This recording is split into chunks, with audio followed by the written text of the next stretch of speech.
안녕하세요. 투더리군 TV입니다. 마트에서 수입 소고기를 고를 때 가격표를 보면서 이게 왜 이렇게 비싼지 궁금하신 적 있으신가요?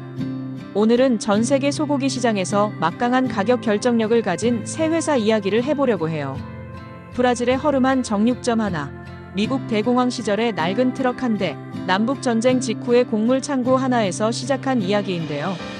이 세 곳이 오늘날 한국 마트의 수입 소고기 가격 형성에도 큰 영향을 주고 있다는 사실 알고 계셨나요?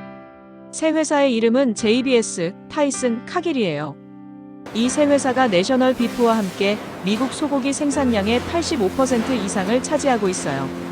미국산 소고기가 한국 수입 소고기 시장에서 큰 비중을 차지한다는 점을 생각하면 이 회사들이 어떻게 움직이느냐가 한국 소비자들의 장바구니 물가와 무관하지 않아요. 그럼 이 세 회사는 대체 어떻게 만들어졌을까요? JBS는 1953년 브라질 아나폴리스의 농부 조제 바티스타 소브리뉴가 세운 도축장에서 출발했어요. 하루에 소 5마리를 잡는 작은 시설이었는데 회사 이름 JBS는 창업자 이름 이니셜에서 따왔어요. 창업자의 별명은 제 미네이루, 그러니까 미나스제라이스 출신 아저씨라는 뜻의 애칭이었어요.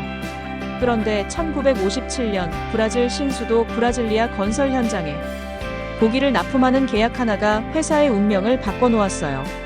당시 대통령 쿠비체크가 허허벌판에 새 수도를 짓겠다고 선언하면서 수만 명의 건설 노동자들이 모여들었고 조제는 그 공사판에 고기를 팔기 시작한 거죠.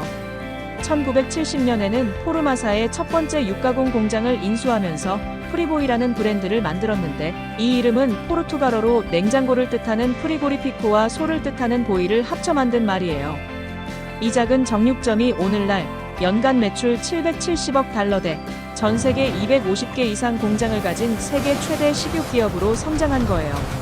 비결은 공격적인 인수합병 전략이었어요. 2007년 미국의 스위프트 앤 컴퍼니를 15억 달러에 인수하면서 JBS는 단숨에 미국 시장에 발을 들였고 2008년에는 호주 테즈만 그룹과 미국 스미스필드 비프를 연이어 삼켰어요. 스위프트는 한때 미국 최대 식육기업이었고 스미스필드는 미국 대형마트 델리 코너에서 지금도 팔리는 햄브랜드예요. JBS가 회사를 삼켰어도 브랜드는 살아남아 전 세계 소비자들에게 그대로 팔리고 있어요. 2009년에는 파산 위기에 놓인 미국 닭고기 업체 필그림스 프라이드 지분을 대거 인수하며 닭고기 시장까지 장악했고 2015년에는 카길의 미국 돼지고기 사업부를 14억 5천만 달러에 인수했어요. 브라질 시골 정육점이 60년 만에 180개국의 고기를 파는 회사가 된 거예요. 그런데 JBS의 성장 뒤에는 좀 불편한 이야기도 있어요.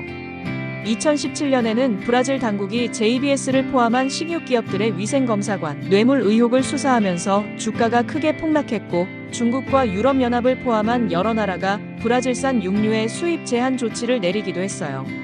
JBS는 다수의 공장 소고기 생산을 일시 중단하는 상황까지 갔어요.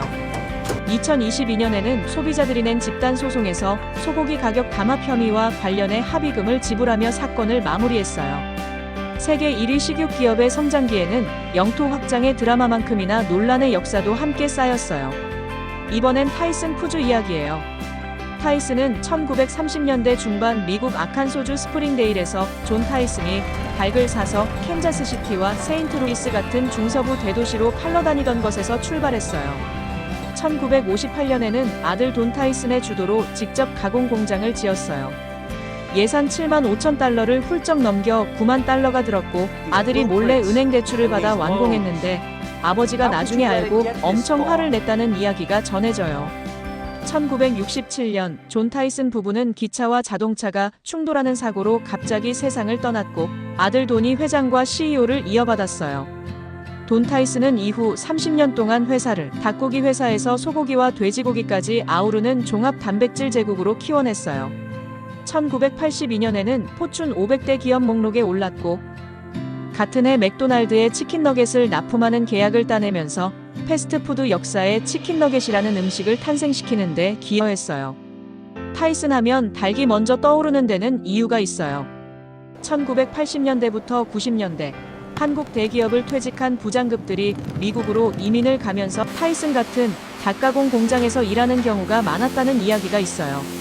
제가 외식업계에서 구매를 담당하던 시절 미국 냉동닭 제품에서 이물질 보고가 늘어나는 것을 직접 체감하면서 관련 이야기를 들었어요. 한국인 노동자들이 닭 공장에서 일하던 시절에는 뼈 조각 같은 이물질 혼입이 적었는데 미국 정부가 외국인 노동자 취업 규제를 강화하면서 닭 공장에서 한국인 등 외국인이 줄어든 이후로 이물질 보고가 늘었다는 거예요. 물론 이건 확인된 통계가 아니에요. 업계에서 돌던 이야기를 제가 현장에서 직접 들은 거라 소개는 해드리지만 믿거나 말거나로 들어주세요. 2001년에는 IBP를 인수하면서 세계 최대 닭고기, 소고기, 돼지고기 가공회사라는 타이틀을 한꺼번에 차지했어요. 그리고 2018년에는 한 가지 중요한 인수가 더 있었어요. JBS의 브라질 라이벌 마프리그가 갖고 있던 키스톤 푸즈를 21억 6천만 달러에 사들인 거예요.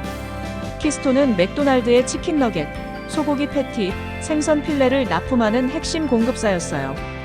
타이슨은 키스톤 인수를 통해 중국, 한국, 말레이시아, 태국, 호주의 생산 거점까지 한 번에 가져갔어요.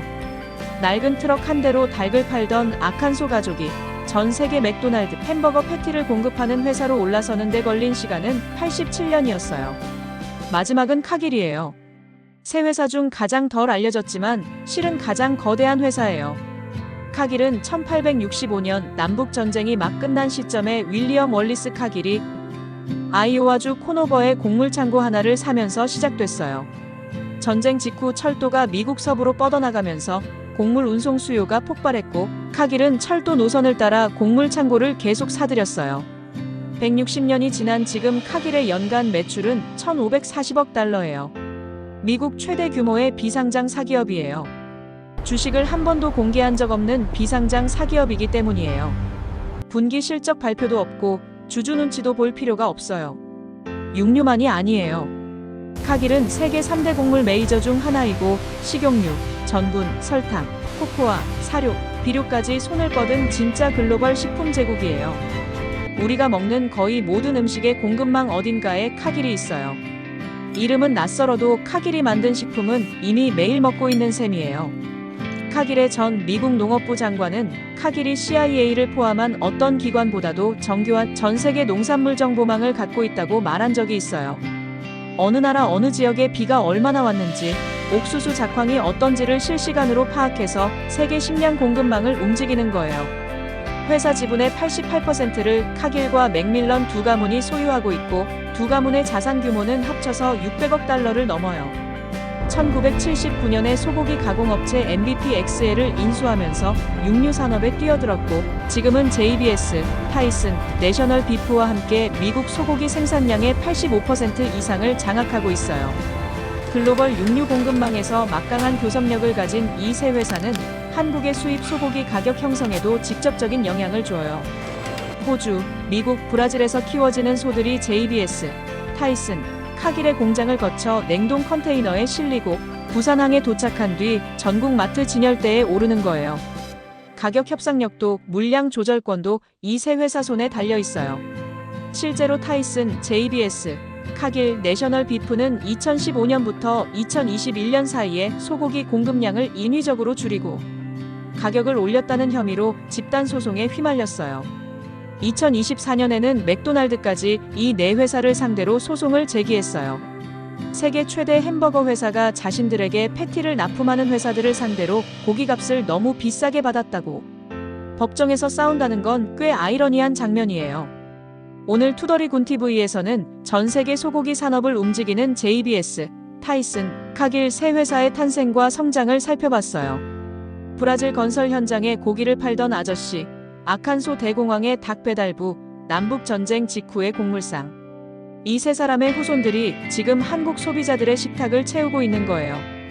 다음 편에서는 미국 3대 파인다이닝 스테이크하우스인 모튼스, 루스 크리스, 캐피탈 그릴이 어떻게 미국 외식 산업의 상징이 됐는지 이야기해 드릴게요. 오늘 영상이 재미있으셨다면 좋아요와 구독 꼭 눌러주시고 알림 설정까지 해두시면 다음 투더리 군TV 영상도 바로 만나실 수 있어요. 지금까지 투더리 군TV였습니다.